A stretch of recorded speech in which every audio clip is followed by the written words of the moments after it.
ऐसा ये साई दिगंबरा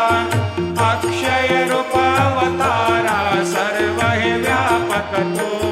श्रुति सारा अनुसया त्रिकुमारा बाबा ये बा काशे स्नान जपा प्रतिदिवसे कोल्हापुर भिक्षेशे निर्मल नदी तुंगा जलप्राशे निद्रा माहुर देशे ऐसा ये बा झोळे लोमतसे वाम करे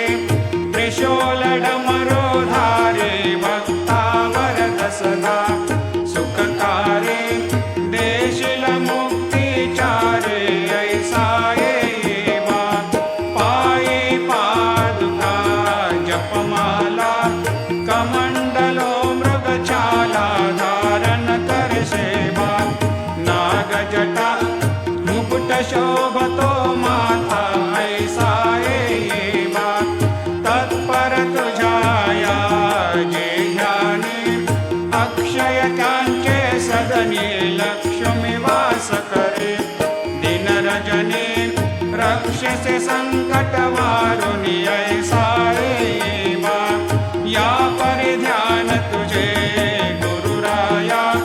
दृश्य करे नयनाया पूर्णानंद सुखे एकाया लाविषि हरि गुण गाया ऐसा ये बा साई दिगंबरा अक्षय रूपावतारा सर्व व्यापक तो श्रुति सारा अनुसया त्रिकुमारा बाबा ये बा सदा सस्वरूपं चिदानन्दकन्दं जगत्सम्भवस्थान संहार हेतुं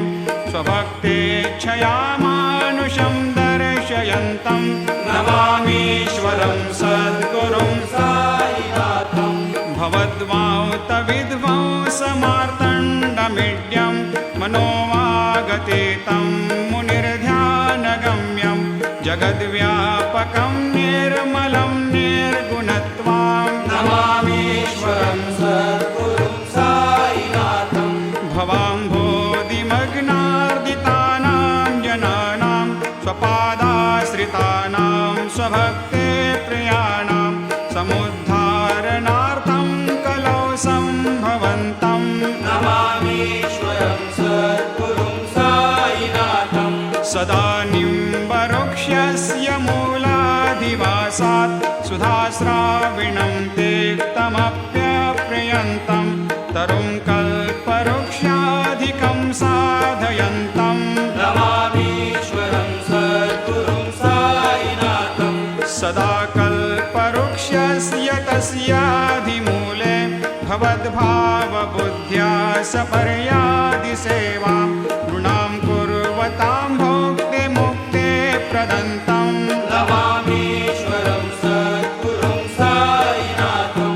अनेकाश्रुता तर्क्यलीला विलासै समावेशकृतेशान भास्वत्प्रभावम् अहं भावहीनं प्रसन्नात्मभावं नमामीश्वरं सद्गुरुं साईनाथं सतां विश्रमाराममेवाभिरामं सदा सज्जनैः सस्तुतं सन्नमद्भिः जनामोददं भक्तभद्रप्रदन्तं नमामीश्वरं सद्गुरुं साईनाथं अजन्माद्यमेकं परब्रह्म साक्षात् स्वयं सम्भवं राममेवावतीर्णं भवद्दर्शनात् सम्पुनीतप्रभोऽहं नमामीश्वरं सद्गुरुं साईनाथं श्री साईश कृपानिधेऽखिलनृणां सर्वार्थसिद्धिप्रदां युष्मत्पादरजप्रभावमतुलं धातापि वक्ता क्षमः सद्भक्त्या शरणं कृताञ्जलिपुट सम्प्रापितोऽस्मि प्रभो श्रीमत्साई परेशपादकमलान् न्यान्यच्छरण्यं मम सायिरोपधर रागोत्तमं भक्तकामविबुधद्रुमं प्रभुं माययोपहतचित्तशुद्धये चिन्तयाम्यहमर्निशं मुदा शरत्सुधांशुप्रतिमं प्रकाशं कृपातपत्रं तव साईनाथ त्वदीयपादाब्जसमाश्रितानां स्वच्छायया तापमपाकरोतु उपासनादये।